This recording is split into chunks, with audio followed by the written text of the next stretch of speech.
નમસ્કાર વાલા ભક્તજનો, સ્વાગત છે આપનું અમારી યુટ્યુબ ચેનલ ગુજ્જુ પીયુ ઠક્કરમાં।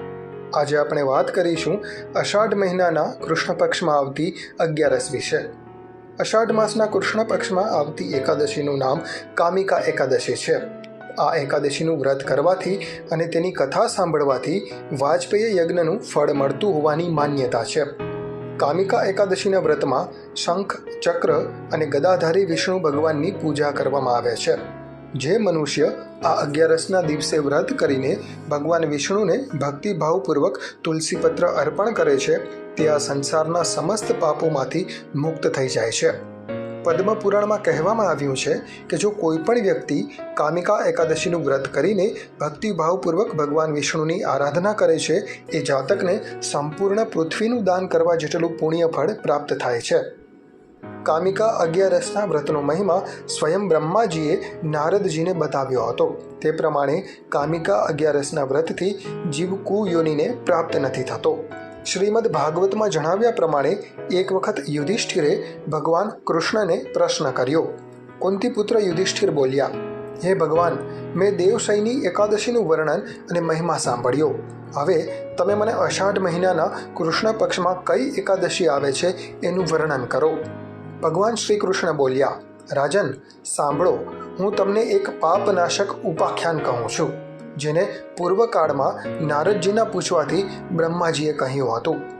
નારદજીએ બ્રહ્માજીને પ્રશ્ન કરતાં કહ્યું હતું કે હે કમલાસન, હું આપની પાસેથી સાંભળવા ઈચ્છું છું કે અષાઢ મહિનાના કૃષ્ણ પક્ષમાં જે એકાદશી આવે છે તેનું વ્રત કઈ રીતે કરવું અને તેનો મહિમા શું છે, તેના વિશે આપ મને જણાવો। બ્રહ્માજીએ ઉત્તર આપતા કહ્યું કે હે નારદ, સાંભળો, હું લોકોના હિતની ઈચ્છાથી તમારા પ્રશ્નોનો ઉત્તર આપી રહ્યો છું। અષાઢ મહિનાના કૃષ્ણ પક્ષમાં જે એકાદશી આવે છે તેનું નામ કામિકા એકાદશી છે, જેનું વ્રત કરવાથી વાજપેયી યજ્ઞનું ફળ મળે છે। આ દિવસે શ્રીહરિ એટલે કે વિષ્ણુનું પૂજન કરવું જોઈએ। બ્રહ્માજી બોલ્યા કે નારદ, જે કામિકા એકાદશીનું વ્રત કરે છે તેને સમુદ્ર અને વન સહિત સમગ્ર પૃથ્વીનું દાન કરવા સમાન ફળ પ્રાપ્ત થાય છે। માટે પાપભીરુ મનુષ્યએ યથાશક્તિ પૂરો પ્રયત્ન કરીને કામિકા એકાદશીનું વ્રત કરી શ્રીહરિનું પૂજન કરવું જોઈએ। જે લોકો પાપરૂપી કીચડથી ભરેલા સંસાર સમુદ્રમાં ડૂબી રહ્યા છે એમનો ઉદ્ધાર કરવા માટે કામિકા એકાદશીનું વ્રત સૌથી ઉત્તમ છે। અધ્યાત્મ વિદ્યા પરાયણ પુરુષોને જે ફળની પ્રાપ્તિ થાય છે એના કરતાં પણ વધારે ફળની પ્રાપ્તિ આ વ્રત કરવાથી થાય છે। કામિકા એકાદશીનું વ્રત કરનાર મનુષ્ય રાત્રે જાગરણ કરીને ક્યારેય ભયંકર યમદૂતના દર્શન નથી કરતો અને ક્યારેય દુર્ગતિમાં પણ નથી પડતો। મોતી, સુવર્ણ વગેરે દ્વારા પૂજિત થઈને વિષ્ણુ જેટલા સંતુષ્ટ નથી થતા એટલા સંતુષ્ટ તુલસીપત્ર દ્વારા પૂજિત થવાથી થાય છે। જેણે તુલસીની મંજરીઓ દ્વારા શ્રી હરિનું પૂજન કરી લીધું છે એના જન્મભરના પાપોનો ચોક્કસ નાશ થઈ જાય છે। ભગવાન શ્રી કૃષ્ણએ કહ્યું, યુધિષ્ઠિર, આ તમારી સમક્ષ બ્રહ્માજીએ કામિકા એકાદશીની મહિમાનું જે વર્ણન કર્યું એ મેં તમને જણાવ્યું। આ એકાદશી બધા પાતકોનું હરણ કરનારી છે, આથી મનુષ્યોએ આનું વ્રત અવશ્ય કરવું જોઈએ। જે મનુષ્ય શ્રદ્ધા સાથે આનું મહાત્મ્ય સાંભળે છે એ બધા પાપોમાંથી મુક્ત થઈને વિષ્ણુલોકમાં જાય છે। જે મનુષ્ય એકાદશીના દિવસે ભગવાન સામે દીપ પ્રગટાવે છે તેમના પિતૃઓ સ્વર્ગલોકમાં અમૃતનું પાન કરે છે। અને જે મનુષ્ય આ એકાદશીના દિવસે ભગવાન સામે ઘી અથવા તેલનો દીપ પ્રગટાવે છે તેને સૂર્યલોકમાં પણ સહસ્ત્ર દીપકનો પ્રકાશ મળે છે। તેથી પ્રત્યેક મનુષ્યએ આ એકાદશીનું વ્રત અવશ્ય કરવું જોઈએ। તો આ હતું કામિકા એકાદશીનું મહાત્મ્ય।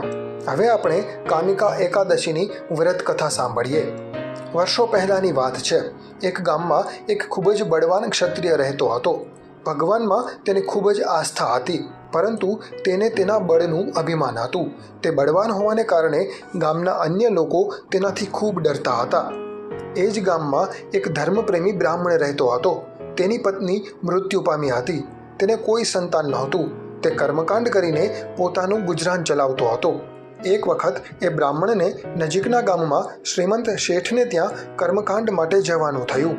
બ્રાહ્મણે કરાવેલી કર્મકાંડની વિધિથી એ શેઠ ખૂબ પ્રસન્ન થયા અને તેમણે બ્રાહ્મણને દ્રવ્યની સાથે સાથે એક સુંદર મજાનો ઘોડો પણ આપ્યો, જે લઈને બ્રાહ્મણ પોતાના ગામ આવ્યા। બ્રાહ્મણ પોતાની સાથે લાવી રહેલો ઘોડો પેલા બળવાન ક્ષત્રિયને ખૂબ ગમી ગયો. તેણે મનોમન વિચાર્યું કે આ બ્રાહ્મણને આ ઘોડાની શી જરૂર? તે પોતે ક્ષત્રિય છે એટલે ઘોડો તેની પાસે હોવો જોઈએ. આવું વિચારી તેણે એ ઘોડો બ્રાહ્મણ પાસેથી લઈ લેવાનું વિચાર્યું. તે બ્રાહ્મણ પાસે ગયો અને થોડું ધન આપીને તેણે ઘોડો માગ્યો, પરંતુ બ્રાહ્મણે ઘોડો આપવાની તેને ના કહી દીધી, જેથી ક્ષત્રિય ગુસ્સે થયો અને બ્રાહ્મણ પર હુમલો કર્યો, જેમાં બ્રાહ્મણનું મૃત્યુ થયું.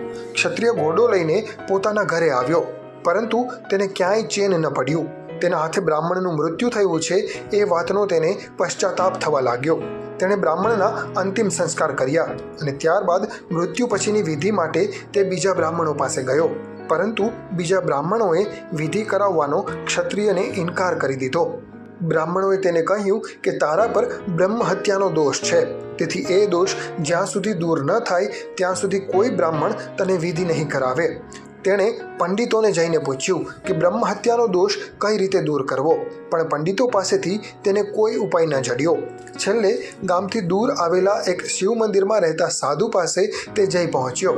સાધુના પગમાં પડીને તે પસ્તાવો કરવા લાગ્યો અને બધી વાત જણાવી. ત્યારે સાધુએ તેને કહ્યું કે થોડા દિવસમાં કામિકા એકાદશી આવે છે, તેનું તું વ્રત કર, જેનાથી તારો બ્રહ્મ હત્યાનો દોષ દૂર થશે. ક્ષત્રિયે શ્રદ્ધાપૂર્વક કામિકા એકાદશીનું વ્રત કર્યું અને તેના પરનો બ્રહ્મ હત્યાનો દોષ દૂર થયો. ત્યારબાદ બ્રાહ્મણો પાસે તેણે મૃતક બ્રાહ્મણની વિધિ કરાવી અને પછી તેનું મન શાંત થયું. આમ અષાઢવદ એકાદશીનું વ્રત કરવાથી અને આ કથા વાંચવા સાંભળવાથી બ્રહ્મ હત્યાના દોષમાંથી પણ મુક્તિ મળતી હોવાની માન્યતા છે. બોલો શ્રી લક્ષ્મીનારાયણ ભગવાન કી જય.